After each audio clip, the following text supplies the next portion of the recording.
नमस्कार दोस्तों, स्वागत है आपका अपने YouTube चैनल पर। गोविंद एजुकेशन का ग्रुप का जो चैनल है GTT EDU, इस पे आपका बहुत बहुत स्वागत है। चैनल को सब्सक्राइब करना है, सब्सक्राइब करने के साथ साथ शेयर करना है और इस पे जो वीडियो अपलोड किए जा रहे हैं जो आपके एजुकेशन के लिए, आपकी पढ़ाई के लिए जो आपको महत्व प्रदान किया जा रहा है यहाँ से, उसको लाइक करना है। अब चलते हैं, आज का जो वीडियो अपना है वो है गणित का।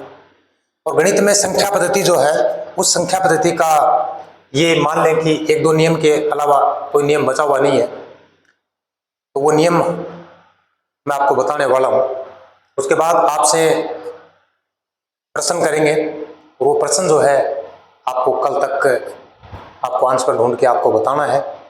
और बताने के बाद अगला जो वीडियो आएगा उस पर उन प्रश्नों पर चर्चा हम करने वाले हैं। तो अभी चलते हैं अपने नियम पर। और नियम क्या है? अभाज्य संख्या का पता लगाना। अभाज्य संख्या का पता लगाना। अभाज्य संख्या का मतलब ये हो गया कि जिस संख्या के अंदर, ये आपने इसके नियम में पहले पढ़ा है, संख्या पद्धति के नियम में आपने पढ़ा है। अभाज्य संख्या किसे कहते हैं? ऐसी संख्या जिसमें एक का और स्वयं का, एक और स्वयं के अलावा किसी संख्या का भाग नहीं जाता हो, वो संख्या क्या होगी? अभाज्य संख्या होगी। ठीक है, इसको आप क्या करते हैं? रूढ़ संख्या भी बोलते हैं। क्या नाम है इसका दूसरा? रूढ़ संख्या।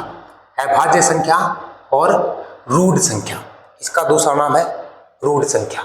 अब आपको पता, मान लीजिए आपको दे रखा है कि ये संख्या, आप कोई भी संख्या आपको दे दी और आपको उसमें पूछा गया है कि ये संख्या रूढ़ संख्या है या नहीं है, आपको पता लगाना है। तो आप कैसे करोगे?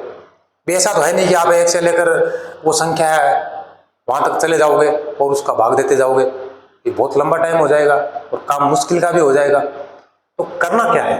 देखो, सबसे पहले क्या देखना आपको कि वो संख्या क्या दे रखी है, आपको वो संख्या देखो। सबसे पहले किस पे ध्यान देना है? संख्या पर। संख्या पर ध्यान देने के बाद आपको वर्ग आना चाहिए। वर्ग का मतलब है स्क्वायर। जैसे 1 गुणा 1 बराबर 1, 2 गुणा 2 बराबर 4, 3 गुणा 3 बराबर 9, 4 गुणा 4 बराबर 16, 5 गुणा 5 बराबर 25, 6 गुणा 6 बराबर 36, 7 गुणा 7 बराबर 49, 8 गुणा 8 बराबर 64, 9 गुणा 9 बराबर 81, 10 गुणा 10 बराबर 100, 11 गुणा 11 बराबर 121, 12 गुणा 12 बराबर 144। ऐसे करते करते आपको कम से कम आने चाहिए 25 तक। ज्यादा आते हो तो बहुत अच्छी बात है, पर 25 तक तो हमें आने चाहिए। इसका मतलब हो गया कि 1 का वर्गमूल 1, 4 का वर्गमूल 2, 9 का वर्गमूल 3, 16 का 4, 25 का 5, 36 का 6, 49 का 7, 64 का 8, 81 का 9, 100 का 10, 121 का 11 और 144 का 12। ये हमें आने चाहिए। इसके बाद क्या करना, देखो, सबसे पहले संख्या देखो। संख्या देखने के बाद उस संख्या से ठीक आगे वाली वर्ग संख्या देखनी है। कोई भी संख्या आपको दे रखी होगी, सबसे पहले उस संख्या पे ध्यान दो। संख्या पे ध्यान देने के बाद उस संख्या के ठीक आगे वाली वर्ग संख्या क्या है, वो संख्या देखो। ठीक है, और वो संख्या जो आपको प्राप्त हो रही है, वर्ग संख्या जो आपको प्राप्त हो रही है, उस वर्ग संख्या में उसका वर्गमूल क्या है, मतलब किसकी वर्ग है वो? 11 की है, 10 की है, 8 की है, जो भी किसी भी संख्या की वर्ग होगी वो संख्या आपको उसमें देखनी है। उसके बाद क्या करना है? जैसे मान लीजिए 11 है, मतलब आपको संख्या दे रखी है 110। ठीक है, तो 110 से ठीक आगे वाली संख्या जो वर्ग संख्या आएगी वो क्या आएगी भाई? 121। यहां से देखो आप, 100 के बाद 121 ही आता होगा, तो 121 है। तो 121 का मतलब क्या हो गया कि इसकी जो वर्ग संख्या है वो 11 गुणा 11 है। ठीक है, तो इसका होगा 11। ठीक है, मतलब ये 11 का वर्ग है। अब 11 से ठीक पहले संख्या कौन कौन सी आती है? तो भाई 1 का तो कोई जिक्र नहीं है, क्योंकि 1 का तो सब में भाग जाता ही है। तो 2 का है, 3 का है, 5 का है, 7 का है, 8 का है, 9 का है, 10 का है, तो 10 का तो सीधा पता चल जाएगा आपको, भाग जाता नहीं जाता। ठीक है, तो आपको देखना है 2 का, 3 का। अब 4 का नहीं लिखा क्योंकि 4 में भी क्या चाहिए आपको, 2 का भाग जाएगा, उसमें 4 का भी चला जाएगा। वैसे सम संख्या होनी चाहिए, सम संख्या 110 है, ये है। अब ये तो आपको सीधा सीधा पता चल रहा है कि ये कौन सी संख्या है, रूट संख्या नहीं है, क्योंकि इसमें 10 का भाग जाएगा, इसमें 11 का भाग भी जाता है, इसमें 5 का भाग भी जाता है, तो ये अभाज्य संख्या नहीं है। एग्जाम्पल लेते हैं, देखो एक संख्या लेते हैं हम 137। आपको पूछा गया है कि बताइए ये संख्या जो है 137 ये अभाज्य है या नहीं, ये संख्या अभाज्य है या नहीं, ये पता लगाना आपको। तो क्या करना है, देखो तो सबसे पहले मैंने क्या बताया आपको, संख्या देखो, तो संख्या कितनी है 137। अब पहला काम हो गया, नंबर 1 स्टेप हो गई आपकी। नंबर 2 स्टेप जो आपकी है वो क्या देखनी है कि इससे ठीक आगे वाली वर्ग संख्या देखो, वर्ग संख्या। तो इससे ठीक आगे वाली वर्ग संख्या देखने के लिए आप इसमें आ जाओ एक बार। 121 है वर्ग संख्या है, क्योंकि 11 से 11 गुणा करेंगे वर्ग संख्या बनती है 121। इसके बाद क्या है 12 गुणा 12 कितना हो गया 144। इसका मतलब है 137 के बाद जो वर्ग संख्या आती है वो कितनी आती है 144। कितनी आएगी भाई 144। यहां तक किसी को कोई डाउट नहीं है। संख्या दे रखी है, आपको पूछ रहा है कि ये संख्या अभाज्य है या नहीं है, यानी रूढ़ संख्या है या नहीं है। यदि इस संख्या में किस एक या स्वयं के अलावा किसी संख्या का भाग जाता है तो वो संख्या रूढ़ संख्या नहीं है, अभाज्य नहीं है, तो कौन सी हो जाएगी भाज्य संख्या हो जाएगी। ठीक है, तो संख्या देखिए सबसे पहले कितनी है 137। 137 के बाद जो आगे वर्ग वाली संख्या आती है वो कितनी है 144। और ये कितने का वर्ग है भाई, ये भी बता सकते हो आप, 12 का वर्ग है ना, ये 12 का वर्ग है। अब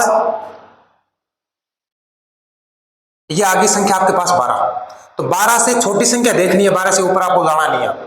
12 से छोटी संख्या है 11, 10 का तो सीधा सीधा पता चल रहा नहीं जाएगा, तो 9 के बाद 8 7 6 5 3 2 ये संख्या है, 4 भी अभी बीच में। तो भाई 2 का नियम क्या बता रहा है, आपको भाग देना ही नहीं है। आपको नियम यदि पता है तो भाग देना ही नहीं है। 2 का नियम क्या है, सम संख्या होनी चाहिए, ये तो नहीं है, तो 2 का कैंसिल। 3 का योग इनका 9 होना चाहिए, 7 3 10 1 11, 3 का भाग नहीं जाएगा, ये नहीं जाएगा। अब 2 ये सम संख्या नहीं है तो 4 का भी नहीं जाएगा भाई, क्योंकि 4 में भी सम संख्या तो चाहिए कम से कम। 5 का 0 और 5 होने चाहिए, तो है क्या इसमें, नहीं है, तो ये भी नहीं जा रहा। और यदि 2 का नहीं जा रहा, 3 का नहीं जा रहा, तो 6 का भी नहीं जा रहा, सीधी सीधी बात है। 2 का नहीं जा रहा, 3 का नहीं जा रहा, तो 6 का भी नहीं जाएगा। और 3 का जब इनका योग है उसमें भाग इसका नहीं जा रहा, तो इसमें 9 का भी नहीं जाएगा, ये भी कैंसिल हो गया। और यदि 4 का नहीं जा रहा तो इसमें 8 का भी नहीं जाएगा, नहीं जाएगा ना। अब बची 7 का नियम लगाओ। क्या नियम है भाई, आपको बताना है कमेंट में। 11 का नियम आपको बताना है कमेंट में। मैं तो ये बता रहा हूं 11 का भी नहीं जा रहा और 7 का भी नहीं जा रहा। इसका मतलब 12 से छोटी वाली संख्याएं, 12 से छोटी वाली जो संख्याएं हैं उन संख्याओं का किसी का इसमें भाग नहीं जा रहा, तो ये कौन सी संख्या हो जाएगी भाई 137 क्या है, रूढ़ संख्या है, यानी अभाज्य संख्या है। इसमें एक व स्वयं के अलावा किसी संख्या का भाग नहीं जाता है। क्लियर भी सबको। अब एक सवाल आपको देते हैं, निम्न में से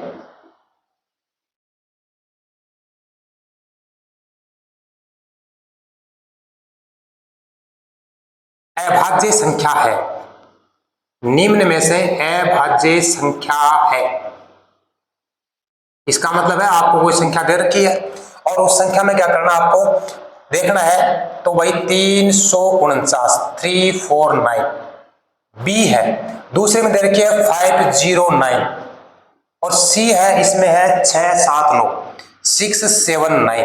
आपको क्या बताना है कि इन तीनों में से अभाज्य संख्या कौन सी है। हो सकता है तीनों हो सकता है कोई एक हो सकता है कोई 2 हो, कौन सी हो ये आपको प्रश्न के रूप में करना है और कमेंट में इसका उत्तर बताना है। ठीक है भाई, इसको उतार सकते हो, आप स्क्रीनशॉट ले सकते हो, क्योंकि आगे दूसरा नियम पढ़ना है।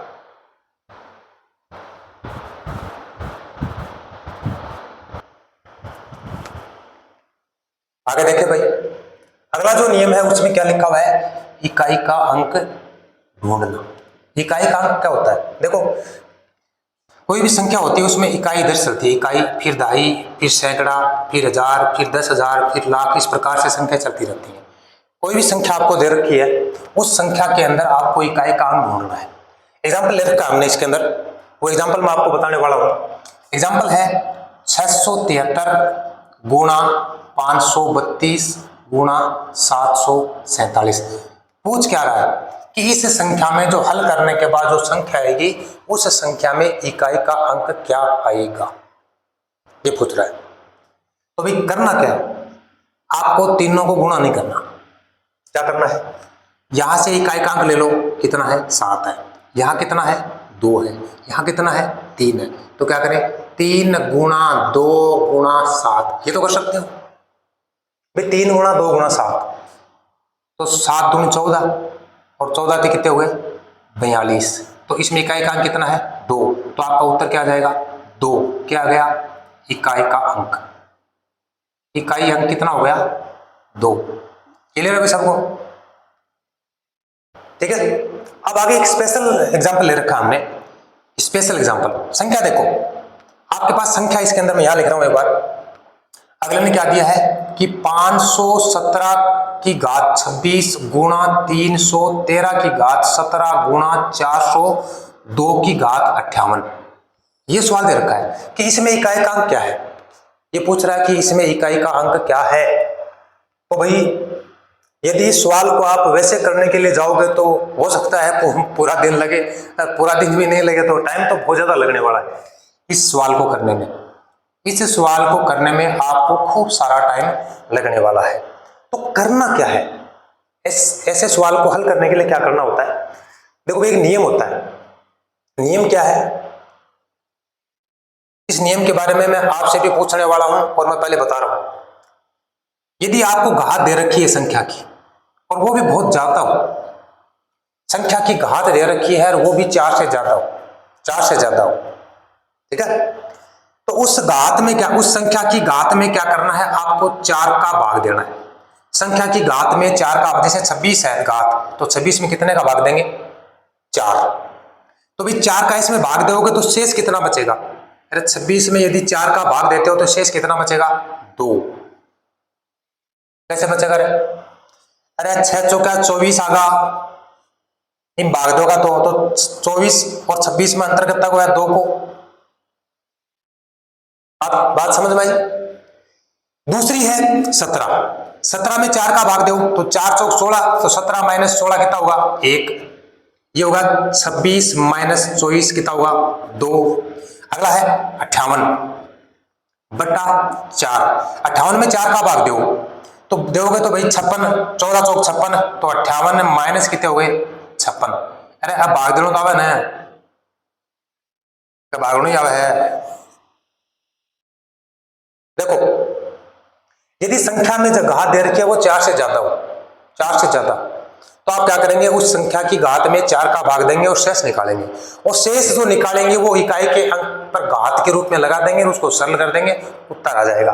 अब मेरी कहने वाली बात तो शायद आपके समझ में आई नहीं, तो एग्जाम्पल में आओ समझ आएगी। देखो ये सवाल दे रखा आपको 517 की घात 26, ठीक है, 313 की घात 17 और 402 की घात कितनी है 58, ये तो है सवाल, ठीक है। अब आ जाओ, पहला कितना है 517, 517 में घात कितनी है 26, भाई 26 में भाग दिया आपने कितने का 4 का, 26 में कितने का भाग दिया 4 का, तो 26 तो पहले से है और पूरा भाग तो जाना नहीं वैसे, क्योंकि पॉइंट में आएगा, हमें पॉइंट पॉइंट नहीं निकालना है, हमें शेष निकालना है। अरे भाग देवा नीचे शेष फल बच्चा की बात कर रहे हैं, शेष भाग देवा ने जानी से शेष फल बच्चा ने, आपने तो कई टाबरा का 10 में 2 को भागते हो शेष फल बच जाए, बहुत ताकत होशियार टाबरी। तो 26 और 24 आ गए भाई, 26 तो ये है ही, कोने आगे तन भाग दो, अरे मूर्खो 26 4 को भाग दो, ये दे लो 24 कितनी बार है 6 बार, कता बचा शेष है अपन ई शेष मतलब है न कि यूं, तो शेष 2 बचा ना, तो 2 आगा। 26 माइनस 24 बराबर कितना हुआ 2। अब देखो इसका इकाई कितना है 517 में 7 है, तो 7 पे घात कितने लगा दे, जो शेष फला वो घात लगा, तो 7 की घात कितनी हो गई 2। क्लियर भाई सबको, आगे चलो। 313 की घात कितनी है 17, 313 की घात 17 है, तो अभी 17 में कितने का भाग देना है 4 का, तो 17 में 4 का भाग दोगे तो 4 चौक 16, 17 में से 16 घटाओ कितना आएगा 1। इकाई का यहाँ कितना है 3, तो 3 पर घात कितनी आ गई, जो शेष बचा 1, तो 3 की घात कितनी होगी 1। 402 है, उस पर घात कितनी है 58 है, 4 का भाग दो तो 14 चौक 56 हो गए, तो 58 में 56 घटा दो कितना बचेगा 2, तो इस इकाई का अंक तो है 2, 2 की घात 2। यहां तक सबको क्लियर है, सबको क्लियर है यहां तक, चलो अच्छी बात है। अब ये जो संख्या आपको प्राप्त हुई 7 की घात 2, 3 की घात 1, 2 की घात 2, इनको गुणा कर दो। 7 की घात 2, 3 की घात 1, 2 की घात 2, गुणा कर दी। 7 ने 7 गुणा करा 49 आता होगा, 3 की घात 1 को मतलब 3, 2 की घात 2 को मतलब 4 है ना, 4 थी 12, और 12 49 में गुणा करना करता हूं।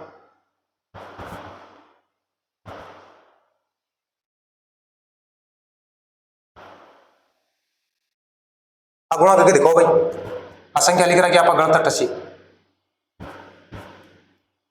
गुणा करके थान दिखाना ही करता है, असंख्या गलत लिख रहा कि आप बताओ।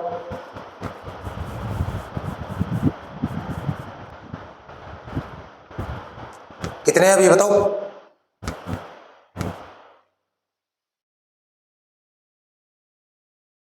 कमेंट में बताना है।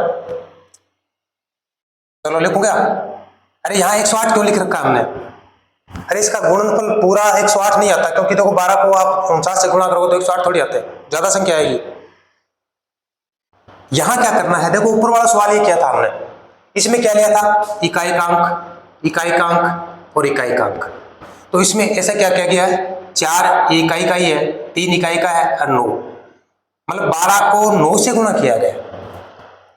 अरे गुणा में तो गलत है, पर अपना तो तरीका है वो सही है। तो 108 जो है 108 में इकाई का अंक कितना है 8, ये इसका उत्तर आ गया। अरे इसके आधार पे इसको गुणा किया गया था, 4 को 3 से करो फिर 9 से करो, क्योंकि दोनों को गुणा करने की कहां आवश्यकता है, हमें तो सवाल को सरल करना है और इसका उत्तर भी आपको निकालना है। इसमें भी इकाई का अंक कितना आ रहा 8 है, तो हमें तो 8 चाहिए था, इकाई का अंक 8 आ गया उत्तर अपना। तो किसी को दिक्कत इसमें, तो इसको उतार लें आप, अगला एक नियम पढ़ते हैं।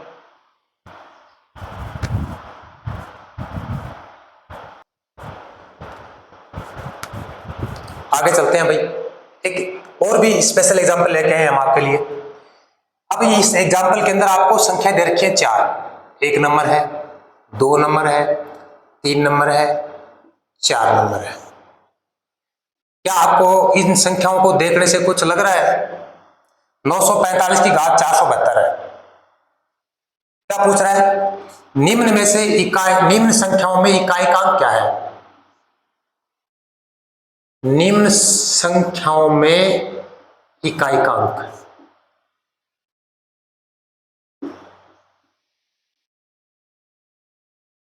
इकाई अंक बताओ। अब 945 से 472 की घात है, तो गुणा करते जाओ गुणा करते जाओ, लास्ट में जो इनका गुणनफल आएगा उस गुणनफल में इकाई का अंक क्या आएगा वो पूछ रहा है कि इस संख्या में इकाई का अंक क्या आएगा, इसमें क्या आएगा, यह है 690 की घात 721, यह है 851 की घात 545, यह है 956 की घात 642। आपको इसमें इकाई का अंक ज्ञात करना है। एक बार अपने दिल पे हाथ रख के बताना कि यह आपके लिए आसान है या कठिन है। अभी वीडियो को एक बार रोक के फिर सोचो एक बार कि यह चीज आपके लिए ठीक है या ठीक नहीं है, या आप इसको कर सकते हो नहीं कर सकते इजी वे में। देख लिया, अब चलो आगे चलते हैं। जब आपको संख्या दे रखी हो, ये संख्या आधार ये है, जब आपको आधार संख्या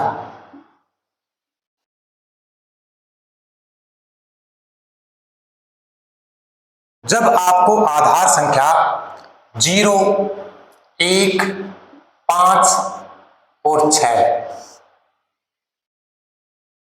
आधार संख्या जो नीचे है ना, ये घात वाली नहीं देखनी, आधार ये है इसका, बीच में अंदर लिखा हुआ है वो है, ये है इनका आधार।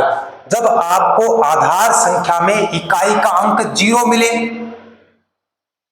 या 1 मिले या 5 मिले या 6 मिले, और घात चाहे कितनी भी मिले,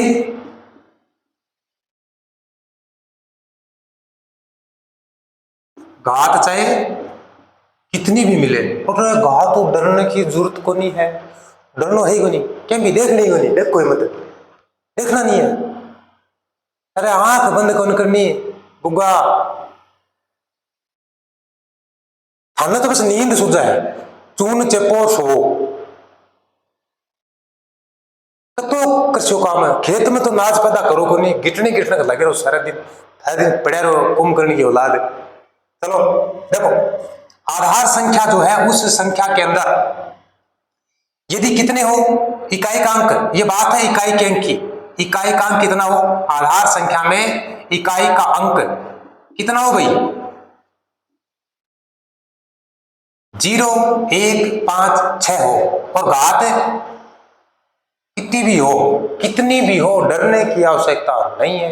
क्यों नहीं है? क्योंकि जिस संख्या में इकाई का अंक 0 हो, घात कितनी भी हो, उसमें इकाई का अंक कितना आएगा 0। अरे 0 गुणा कितनी बार भी कर लो तो आ तो सी 0 ही है, नहीं आओगो। 1 हो तो कितना आएगा 1 को आओगो, 5 हो तो कितना आओगो 5 आओगो, 6 हो तो कितना आओगो 6 आओगो। तो इन डरने का जरूरत है। इसका इकाई का अंक कितना है, तो इसमें कितना है 5, तो इसका उत्तर आ गया 5। अरे गुणनफल कौन काट रहे हो, मैं इकाई को पूछ रहा लो, इकाई का अंक कितना आ गया 5, इसमें देखो क्या है 0, तो इसका इकाई अंक कितना है 0, इसमें कितना है इकाई का अंक 1, तो कितना आ जाएगा 1। हाथ में देखो मत, इनसे रोटी साग लगाए खा लियो। हाँ 6 है इसमें, तो इसका हो गया 6।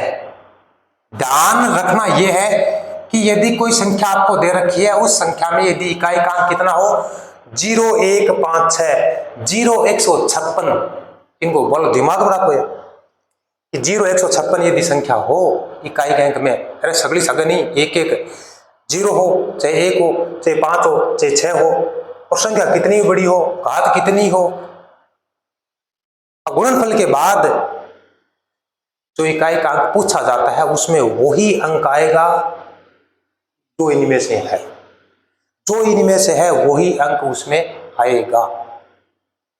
क्लियर है भाई सबको? किसी को कोई दिक्कत है नहीं है? तो अभी आपको सवाल देने वाले थे, तो मैंने एक सवाल तो दिया आपको, वो सवाल है कमेंट में आपको बताना है, ठीक है? अभी या तो आज शाम को या कल शाम को आपको इनके जो सवाल और जो बनते होंगे या पीछे जो पढ़ा है उसके सवाल जो है आपको वीडियो के अंदर डाले जाएंगे, देखे जाएंगे और दिखाए जाएंगे, देखे क्या जाएंगे, दिखाए जाएंगे और आपसे पूछे जाएंगे, और आपको फिर उसमें 1 दिन का टाइम आपको मिलना है। उस टाइम के अंदर क्या करना है, आपको उनके हल निकालने हैं। हल निकालने के बाद आपको कमेंट बताना है, और कमेंट बताने के बाद हमें उनको देखना है, और हमें देखने के बाद पता लगाना है कि कितने बच्चों ने इसको निकाला है, कितने ने नहीं निकाला है, और उसके बाद क्या करना है हमें आपको अगले वीडियो में बताना है। तब तक के लिए देखता रहो अपना चैनल, नाम के है ये नाम डालो, कमेंट में यो भी लिख के बताओ कि अपने चैनल को दोनों को नाम के, ठीक है? तो क्या करोगे आप, अभी जो पढ़ा है उसको आसानी से ध्यान से पढ़ना है, समझना है, ठीक है? अगले वीडियो तक के लिए खमा गणी, जय हिंद, जय भारत, नमस्कार।